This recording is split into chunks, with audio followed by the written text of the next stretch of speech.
Hello everyone. आज से हम एक नया टॉपिक शुरू करने जा रहे हैं जिसका नाम है इक्विलिब्रियम, जो एक फिजिकल केमिस्ट्री का टॉपिक है। सबसे पहली चीज़, ये टॉपिक बहुत इंपॉर्टेंट और बहुत इंटरेस्टिंग है। क्यों है? क्योंकि इसका एप्लीकेशन हम बहुत जगह पे पढ़ते हैं, चाहे हम इलेक्ट्रोकेमिस्ट्री पढ़ें, इसी से हमें थर्मोडायनामिक्स में भी बहुत हेल्प मिलती है। इसी से हमें बहुत सारे रिएक्शंस के बारे में भी सीखने को मिलता है कि कौन सी रिएक्शन कितनी देर में होगी, किस तरीके से होगी, कैसे होगी, वगैरह वगैरह, बहुत सारी चीज़ें। ठीक है, तो ध्यान से समझना है, ध्यान से सुनना है। और दूसरा सबसे इंपॉर्टेंट पॉइंट यह है कि इक्विलिब्रियम का इंपॉर्टेंस हर एग्जाम के पॉइंट ऑफ व्यू से, चाहे आप 11th पढ़ रहे हो तो उसके लिए, चाहे आप किसी एंट्रेंस की तैयारी कर रहे हो तो उसके लिए, हर जगह पे सबसे ज़्यादा इंपॉर्टेंस है इसका। ठीक है, तो ध्यान से समझना है, ध्यान से देखना है। और दूसरा सबसे इंपॉर्टेंट पॉइंट, पेन और नोटबुक लेके बैठना है ताकि आप हर एक पॉइंट को साथ साथ में नोट डाउन करें। ठीक है, तो शुरू करते हैं इक्विलिब्रियम। सबसे पहले हमें इक्विलिब्रियम का मीनिंग समझना है। इक्विलिब्रियम एक्चुअल में होता क्या है, इक्विलिब्रियम कितने टाइप्स का होता है, उनको भी समझेंगे। पहले हम ये समझते हैं इक्विलिब्रियम एक्चुअल में होता क्या है। ठीक है, देखो इक्विलिब्रियम का मतलब क्या है। जैसे अगर यदि मैं ये कहूं, आप लोग किसी एक पॉइंट को टारगेट बनाते हो, किसी भी एक पॉइंट को टारगेट बनाने का मतलब है आप अभी फिलहाल 11th में हो, आपने टारगेट बना रखा है आप IIT JEE को क्वालिफाई करोगे और आपको एडमिशन लेना है, आपको क्वालिफाई करना ही करना है, चाहे कुछ भी हो जाए। आप मुंह नहीं फेरोगे, आप वहीं पे जाओगे जो आपने डिसाइड कर रखा है। ठीक है, आप बिल्कुल एकदम उसी डायरेक्शन में काम करने लग रहे हो, उसी डायरेक्शन में काम कर रहे हो, और फाइनली आप बिना किसी डाइवर्जन के, बिना कोई डाइवर्जन किए, आपने रुकावट नहीं ली, कोई रेस्ट नहीं किया, लगातार आप चलते रहे और फाइनली आप IIT में सेलेक्ट हो गए और फाइनली आप IITian बन गए। ठीक है, क्या हुआ? आपने कहीं पे भी कोई विराम नहीं लिया, मतलब आप एक स्ट्रेट लाइन में चल रहे हो, एकदम सीधे A पॉइंट से चले थे B पॉइंट पे फाइनली पहुंच चुके हो, फाइनली पहुंच चुके हो, जो आपका टारगेट था वो मिल गया आपको। और अगर यदि ऐसी सिचुएशन होती है तो बहुत अच्छी बात है, ये तो कितनी खुशी वाली बात है। आपने सोचा था IITian बनने का, आप IITian बन गए, बहुत अच्छी बात है। चलो दूसरा केस लेते हैं। एक दूसरा कोई बंदा है A, वो भी यही चीज सोच रहे हैं कि मैं IIT की तैयारी करूंगा, मैं यहां से जाऊंगा और मैं IIT की तैयारी करूंगा, मुझे यहां से यहां पे पहुंचना है। ठीक है, एक दिन वो दूसरे अपने फ्रेंड को देखते हैं तो कहते हैं नहीं, वो जब IIT कर सकता है तो मैं भी करूंगा। इसने तैयारी करनी शुरू की, आगे गया, फिर बीच में देखा, जाने के बाद में देखा नहीं यार इसमें मेरे बस का नहीं है, वापस चलो, मुझे तो वहां पे नहीं जाना है, मुझे तो, और किसी दोस्त ने कह दिया आपको ये करना चाहिए, आपको ये करना चाहिए। मतलब क्या है, वो टारगेट चेंज कर रहे हैं, कभी बार बार में इस तरफ जा रहा है, फिर वो वापस आ रहा है, फिर इधर जा रहा है, फिर वापस आ रहा है। मतलब क्या है, उसका कोई टारगेट फिक्स नहीं है, वो कभी इधर जा रहा है, कभी फिर वापस आ रहा है। टारगेट तो उसने क्या बना रखा है, वो इस पॉइंट से इस पॉइंट पे पहुंचना चाहता है, लेकिन वो पहुंच ही नहीं पा रहा है। ठीक है, तो ऐसे सिचुएशंस में हम दो कंडीशन लेके चल रहे हैं। एक, जिसने एक स्टेप में ही, सिंगल स्टेप में ही उस प्रोसेस को कंप्लीट किए हैं, ऐसे प्रोसेस को हम बोलेंगे। जिसने मुड़ के ही नहीं देखा, उस प्रोसेस को बोलते हैं इरिवर्सिबल। क्या बोलते हैं उसको? इरिवर्सिबल, जिसके बारे में आप बहुत अच्छे से जानते हो। इरिवर्सिबल प्रोसेस होती है। ठीक है, जो बार बार आ रहा है फिर जा रहा है, आ रहा है फिर जा रहा है, आ रहा है फिर जा रहा है, मतलब ऐसी प्रोसेस को हम बोलते हैं रिवर्सिबल प्रोसेस। रिवर्सिबल प्रोसेस मतलब कोई भी रिएक्शन होगी वो दो तरीके की प्रोसेसेस शो करते हैं। कौन कौन सी? पहली जो आपने पढ़ी है दैट इज रिवर्सिबल, और सेकंड दैट इज इरिवर्सिबल। बस अगर यदि इन दोनों का मीनिंग समझ गए तो आप इक्विलिब्रियम का मीनिंग बहुत अच्छे से समझ सकते हो। इक्विलिब्रियम भी वही एक सिचुएशन है जिस जगह पे दोनों के दोनों कंपोनेंट एक दूसरे के साथ में रिवर्सिबल प्रोसेस में हो जाते हैं। कैसे? जैसे मैं एक रिएक्शन लेता हूं, कोई भी रिएक्शन है, वो रिएक्शन दो तरीके की हो सकती है। कौन कौन सी? जैसे मान लेते हैं, सपोज करते हैं मैंने एक एसिड लिया, उसको मैंने बेस में मिलाया। आप सभी जानते हो अगर कोई भी एसिड बेस में मिलेगा तो क्या बनाता है? सोल्ट बनाता है, प्लस वाटर बनाता है। सिंपल है, वो क्या बनाएगा? सोल्ट बनाएगा प्लस वाटर मिल जाता है। हमें यही बनता है, यही मिलता है हमें। वहाँ पे सोल्ट मिलेगा, वाटर मिलेगा। क्या ऐसा हुआ है कि मैंने NaCl को और पानी में मिला दिया और मिलाते ही मुझे एसिड और बेस मिला? नहीं, ऐसा नहीं होता।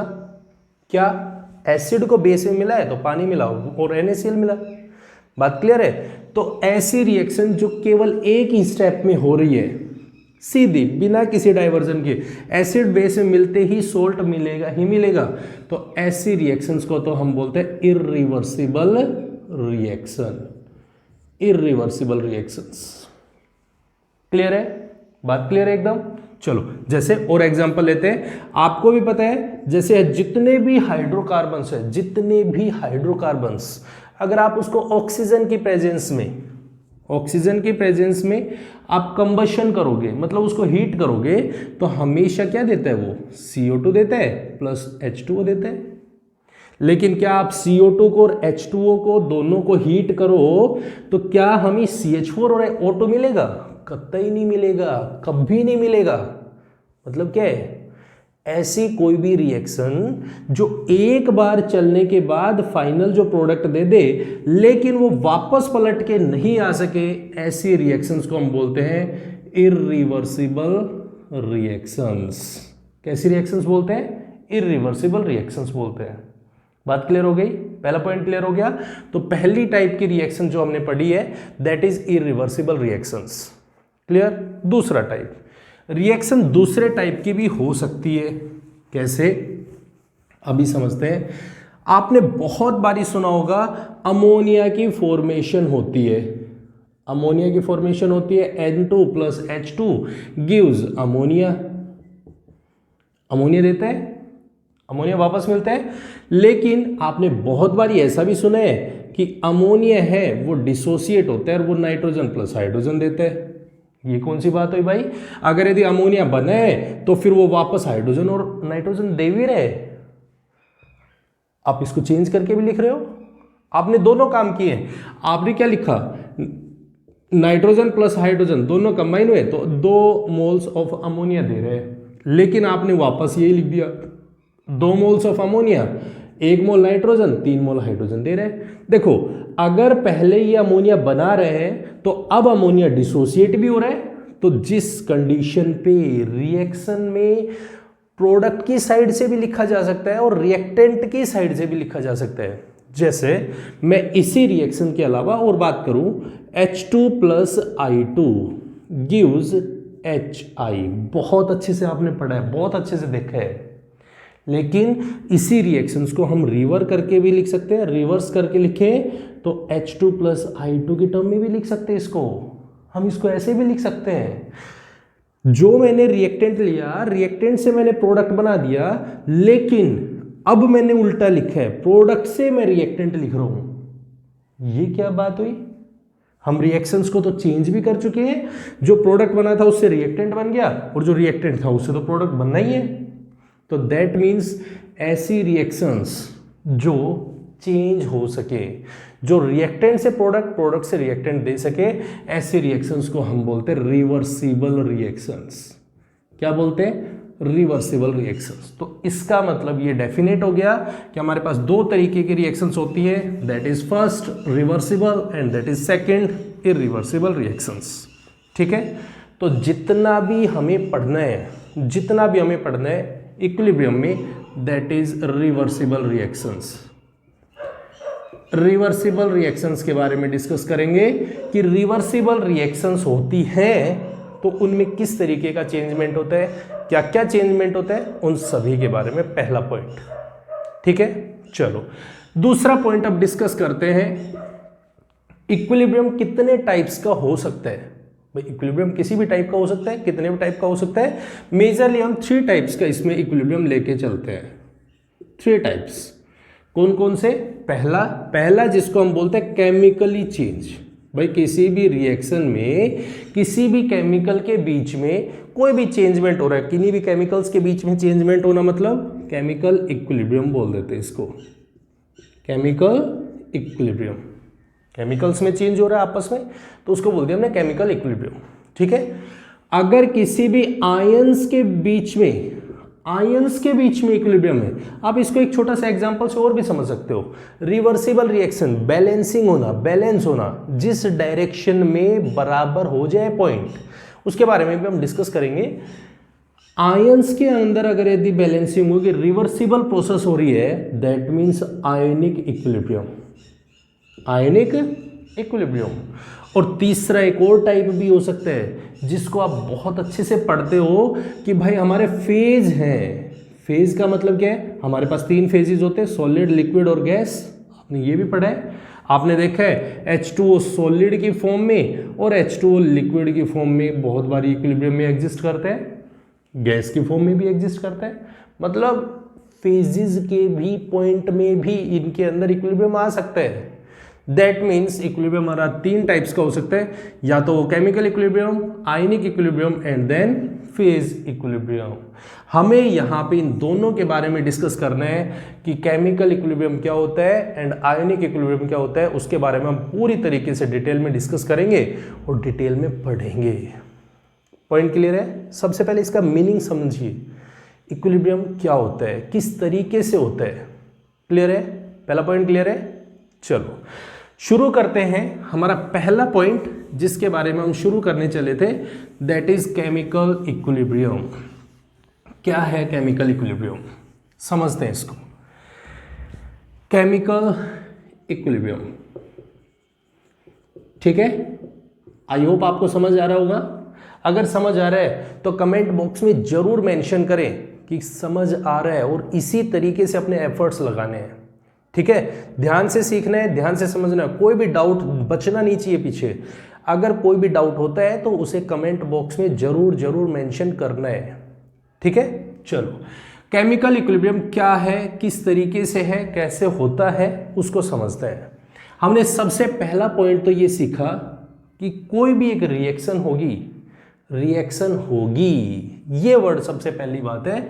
मेरी एक रिएक्शन है, दैट इज ए, रिएक्शन हुई तो उसको हमने ए से हमें प्रोडक्ट बनाना है। जब हम ये मान के चलते हैं ना कि कोई रिएक्शन होनी है, तो ऑब्वियस ही बात है उसके पास पहला पॉइंट तो यही होगा कि उसमें रिएक्टेंट होता है। रिएक्टेंट का मतलब अगर उसके पास कोई भी रिएक्टेंट नहीं है। अब रिएक्टेंट क्या होता है, बहुत सारे बच्चों को तो दिमाग में यही चल रहा होगा, रिएक्टेंट क्या होता है। तो रिएक्टेंट वो होता है जब हमें कोई भी काम करना है तो उसको करने से पहले में एक टारगेट लेना पड़ता है। जैसे अगर मैं खाना खाना चाहूँगा तो मेरे सामने खाना होना चाहिए। मुझे अगर बच्चों को पढ़ाना है तो मेरे सामने बच्चे होने चाहिए, तभी मैं पढ़ा सकता हूँ। अदरवाइज बिना बच्चों के हम किसको पढ़ाएं? बात क्लियर है? मैं ये प्रोडक्ट बनाना चाहता हूँ, तो इसको बनाने के लिए क्या क्या चीज़ें जरूरी हैं, दैट इज दिस। ठीक है, तो ये मेरे पास रिएक्टेंट है, ये रिएक्ट करने की कोशिश करेगा, बी से रिएक्ट करेगा, रिएक्ट करने की कोशिश करेगा तो बी बनाएगा। ठीक है, अब वो कैसे बनाता है, किस तरीके से फॉर्मेशन होती है, तो सबसे पहली चीज तो ये है, जब ये ए डिसोसिएट होगा तो बी बनेगा। जितना ये टूटेगा उतना ये बनेगा, जितना ये टूटेगा उतना ये बनेगा। शुरू में जब इसकी कंसंट्रेशन ली मैंने, तो ये कंसंट्रेशन में मैक्सिमम होता है शुरुआत में। जैसे हमारे प्लेट में अगर यदि कोई सामान डाल के देगा तो शुरुआत में तो वो 100% होगा, जिसको हम देखेंगे तो वो मैक्सिमम कंसंट्रेशन में होगा, मैक्सिमम अमाउंट में होगा। अगर किसी ने हमें एक प्लेट दी है रोटियां डाल के, तो वो मैक्सिमम होंगी, मैक्सिमम, मैक्सिमम दैट इज 100%, 100% होगा। ठीक है, क्लियर पॉइंट। अगर यदि ये 100% है और जैसे ही मैंने खाना शुरू किया, जब मैं खाना शुरू करूंगा तो ये घटेगा या बढ़ेगा, ये घटेगा या बढ़ेगा, तो ऑब्वियस सी बात है ये डिक्रीज होना शुरू होगा। कौन? रिएक्टेंट, रिएक्टेंट डिक्रीज होना शुरू होगा। ये घटेगा तो फिर बनेगा कौन? जब हम खा रहे हैं तो हमारी भूख मिटने लगेगी, ये इंक्रीज होना शुरू होगा, इसके अंदर कंसंट्रेशन बढ़नी शुरू हो जाएगी, इंक्रीजेस। ये घटेगा 100% से, कितना अमाउंट घटेगा? जितनी अमाउंट इसकी घटेगी उतनी अमाउंट इसकी बनेगी। मतलब ये है रिएक्टेंट तो डिक्रीज होता है और प्रोडक्ट इंक्रीज करता है। ये बात सबसे पहले पॉइंट। जिस टाइम पे ये 100% था उस टाइम में ये कितना है? 0 है, ये 0% है।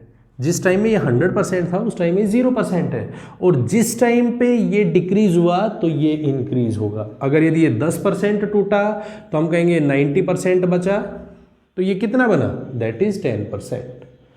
ये 20 टूटा तो ये 80 बच गया, ये 20% बन गया। मतलब जितनी अमाउंट इसकी टूटेगी इसकी उतनी अमाउंट बनती चली जाएगी। That is a reaction.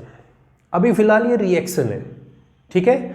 और जिस जगह पे, ध्यान से सुनना, आप जो पॉइंट बोलने जा रहा हूं, जिस जगह पे इस रिएक्टेंट में और प्रोडक्ट में दोनों की कंसंट्रेशन या नंबर ऑफ मोल्स, जब दोनों के मोल्स, ध्यान से समझो इस पॉइंट को, जब इसके और इसके मोल्स अगर बराबर हो गए, कंसंट्रेशंस बराबर हो गई, कांस्टेंट हो गई, जिसको मैं एक वर्ड से इंडिकेट करूंगा, कांस्टेंट हो चुकी हैं। जब रिएक्टेंट और प्रोडक्ट की कंसंट्रेशन दोनों की दोनों कांस्टेंट हो चुकी हैं, कांस्टेंट, यहां पे हम एक वर्ड लिख रहे हैं बराबर नहीं, हम ये नहीं कहेंगे बराबर हो गई है, बराबर होना कोई जरूरी नहीं है, बराबर नहीं हो सकता क्योंकि उनमें स्टोइचियोमेट्रिक कोएफिशिएंट्स वेरी करेंगे तो कंसंट्रेशंस बराबर नहीं होंगी। क्या बराबर होंगे, कांस्टेंट्स हो जाएंगे, एकदम कांस्टेंट होंगे एक दूसरे के। और अगर जिस पॉइंट पे कांस्टेंट हो गए उसी पॉइंट को हम कह देते हैं इक्विलिब्रियम आ चुका है। ये पॉइंट हमें सबसे इंपॉर्टेंट समझना है। मतलब जिस जगह पे रिएक्टेंट और प्रोडक्ट की कंसंट्रेशंस कांस्टेंट हो जाती है उस पॉइंट को हम बोलते हैं क्या, इक्विलिब्रियम पॉइंट। क्लियर है, क्लियर एकदम। इसको हम एक ग्राफ से समझने की कोशिश करते हैं कि ये इक्विलिब्रियम पॉइंट आता है तो उस टाइम पे किस तरीके के ग्राफ शो होते हैं। चलो, सबसे पहले अगर यदि हम देखें किसी भी कंसंट्रेशन के अंदर टाइम के रेस्पेक्ट में, तो सबसे पहली चीज़ तो हमें ये पता है कि अगर मेरी रिएक्शन मुझे बनानी है, कोई भी एक रिएक्शन बनानी है, तो ऑब्वियस सी बात है मेरा टाइम तो चलेगा ही चलेगा, ठीक है। वो कंसंट्रेशन के रेस्पेक्ट में, कंसंट्रेशन टाइम पहले मेरे पास में 0 है। 0 का मतलब होता है जब मैं सिर्फ और सिर्फ रिएक्टेंट लेके चल रहा हूँ, मेरे पास रिएक्टेंट अभी रिएक्शन होनी शुरू नहीं हुई है, मैंने प्लेट से खाना खाना शुरू नहीं किया है, अभी वो उसमें रखा हुआ है, ठीक है। तो जिस टाइम पे मेरे पास टाइम 0 है उस टाइम पे कंसंट्रेशन ऑफ रिएक्टेंट मेरा क्या होगा, मैक्सिमम, दैट इज 100%।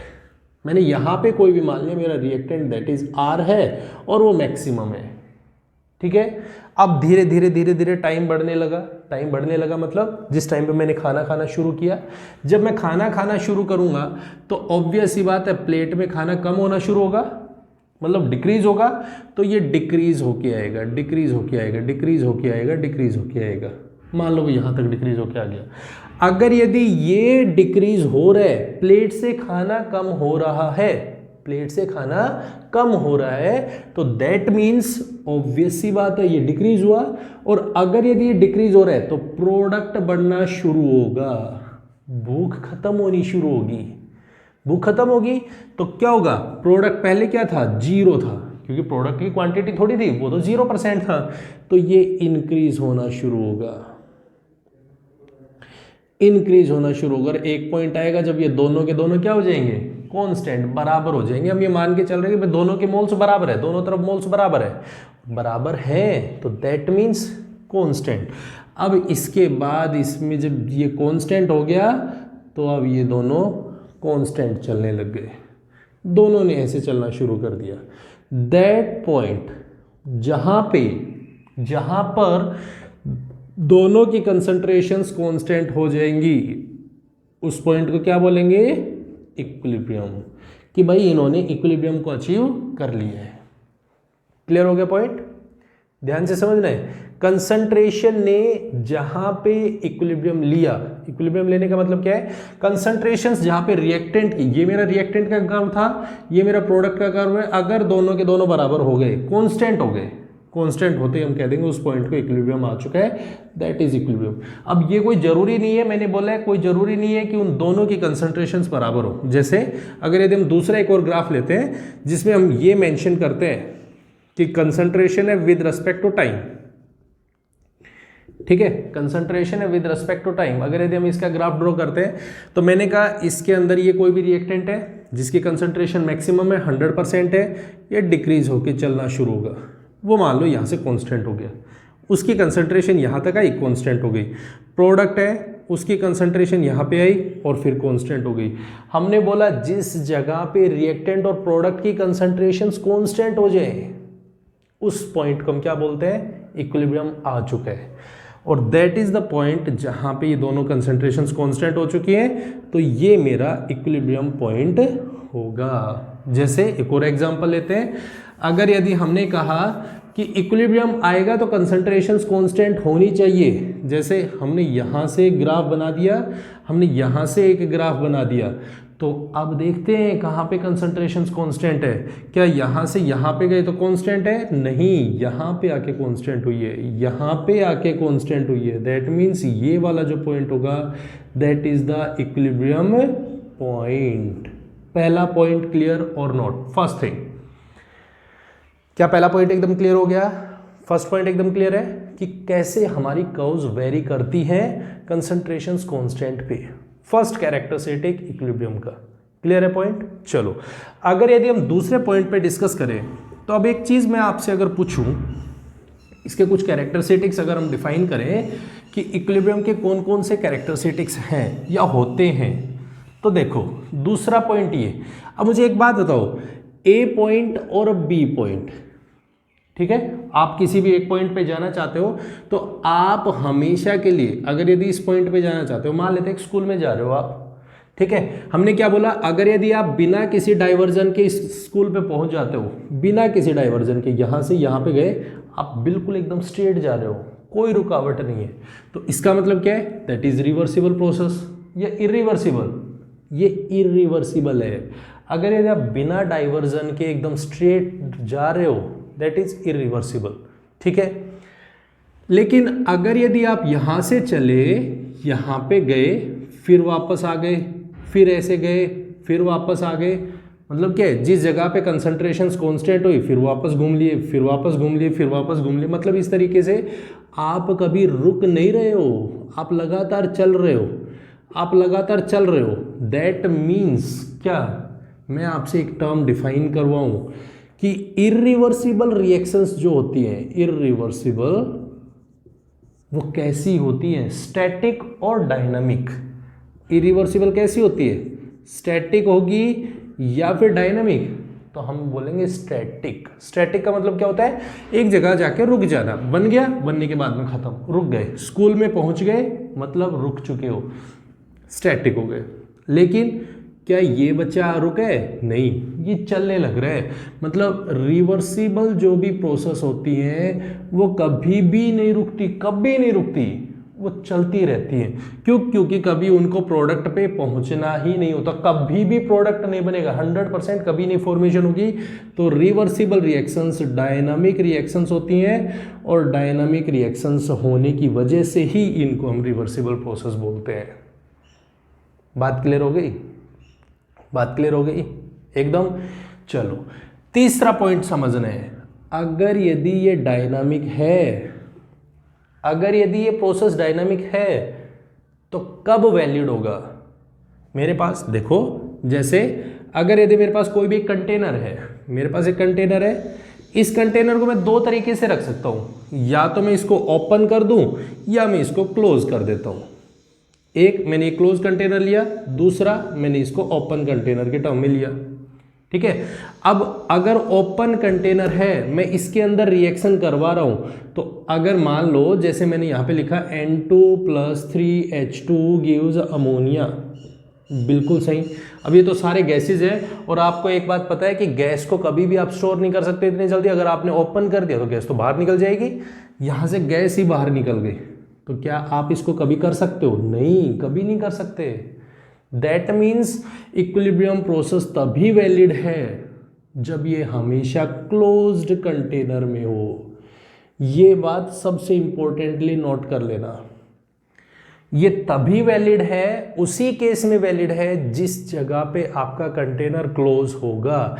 अगर आपका कंटेनर ओपन है तो वही प्रोसेस, रिवर्सिबल प्रोसेस, इरिवर्सिबल में कन्वर्ट हो जाएगी और वो कभी भी वापस नहीं लाई जा सकती है।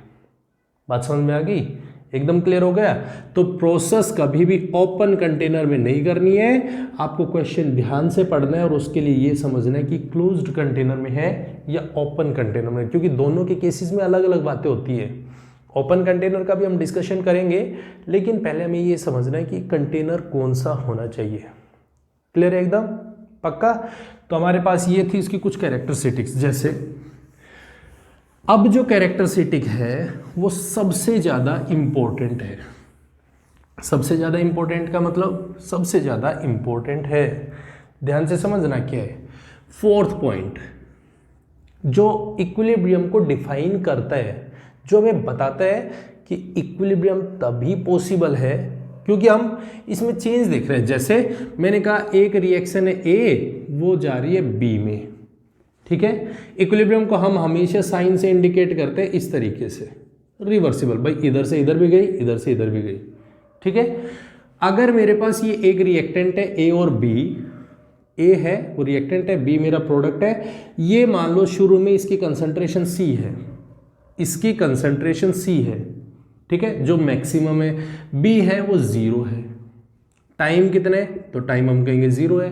भाई उस टाइम में सिर्फ मेरा रिएक्टेंट है और रिएक्टेंट की कंसंट्रेशन मैक्सिमम 100% है, दैट इज टाइम 0, ठीक है। अब कुछ टाइम की रिस्पेक्ट में चले तो टाइम टी में चले, भाई एक टाइम हम देखेंगे, नोटिस करेंगे कि हमने इतनी देर में इतनी चीज़ खाई है, इतनी देर में हमने इतनी चीज़ खाई है।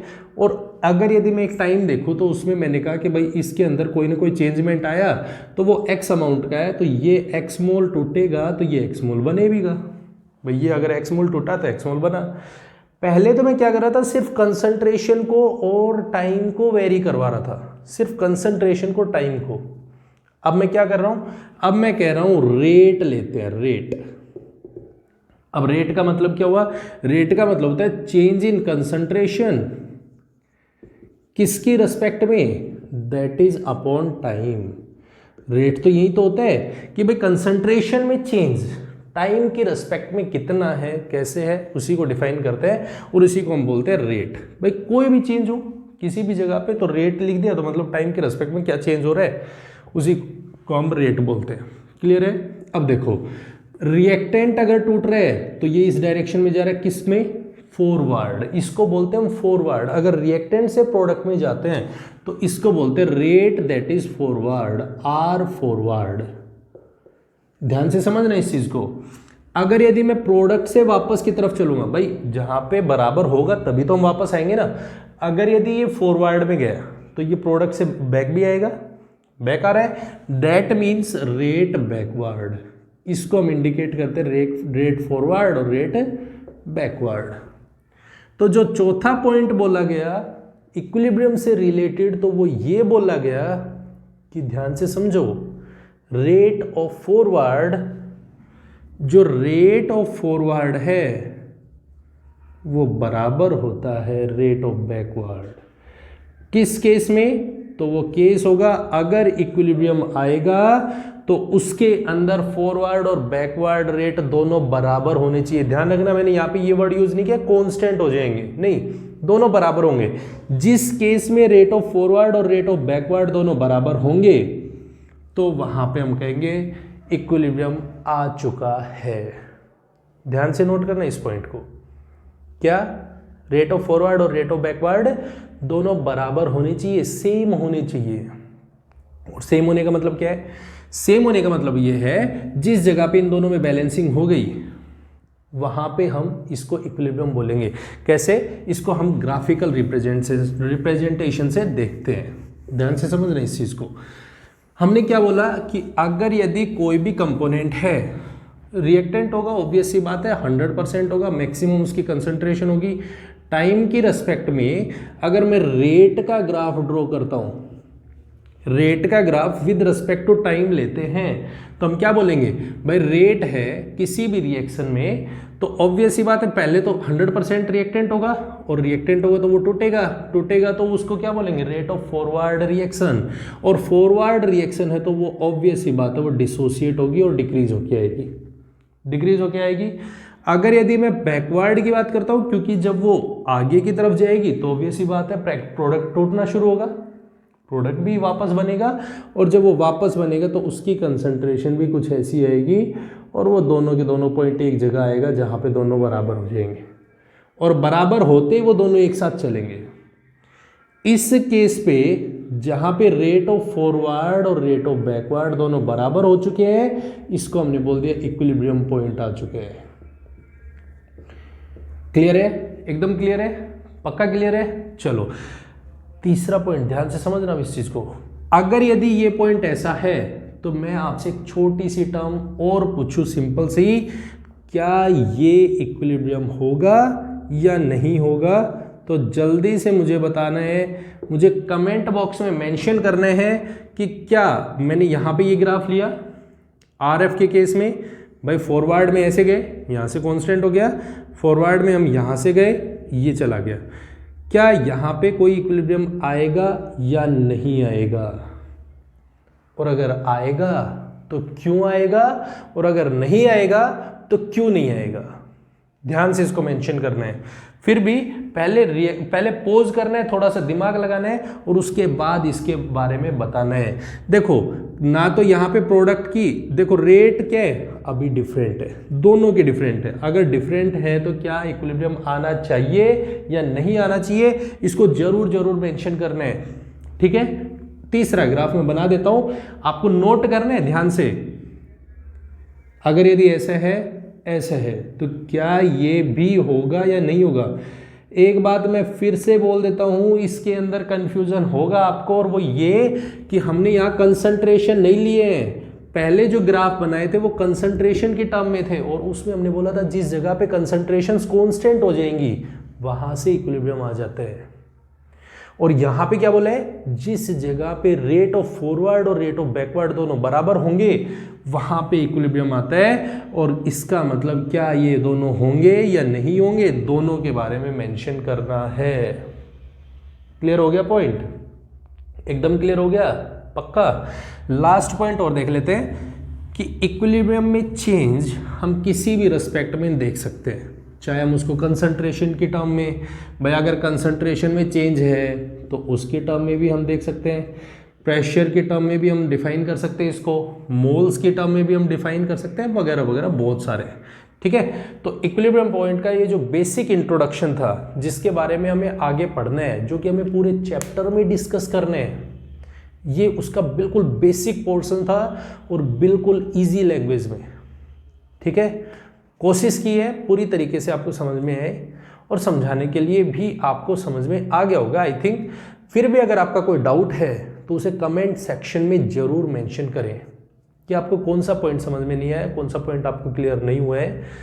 अगर आपको ये वीडियो अच्छी लगी है तो इसे लाइक, कमेंट और शेयर भी जरूर करें, और ज़्यादा से ज़्यादा शेयर करें ताकि आपके सारे फ्रेंड्स हमसे कनेक्ट हो सके, जिनको ज़रूरत है उन सभी तक पहुँच सके। ठीक है, thank you very much and have a nice day.